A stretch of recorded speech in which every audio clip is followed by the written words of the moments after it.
These are just some mushrooms we found over the year of mushroom foraging. So I'll go through each of these and I'll talk about it. So this is what's called witch's butter. This is a medicinal mushroom. It translates to trembling intestine, and you can kind of see why it looks very jelly-like, and it's very bright yellow. Like this is not a saturated picture. This is what it looks like. This is used for immune support, and this has a folk tradition. In a lot of times, it would grow in old woods. So like if people were growing it, they would have like a door frame, and if they saw this growing, it was called witch's butter because people thought you were cursed by a witch.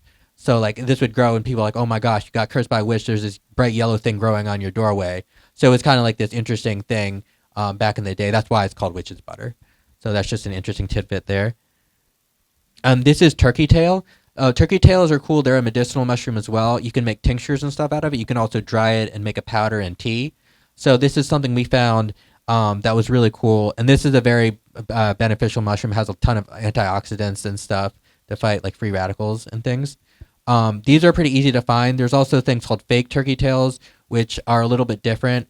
And that's one of the things I learned too. Was like there's a lot of mushrooms you'll find. There's mushrooms that look like it but are dangerous. So you kind of have to have a base knowledge of going in, and like going in, I didn't know much about it, but Sharon would talk me through every single step of being like, okay, this is a good mushroom, not good or bad mushroom, but this is like a mushroom we can use. This is a mushroom that we can't really use. This isn't edible. This is not edible. So like going through different mushrooms was really cool, and they're so different. Like just the last two pictures, like you can see structurally they're completely different from each other.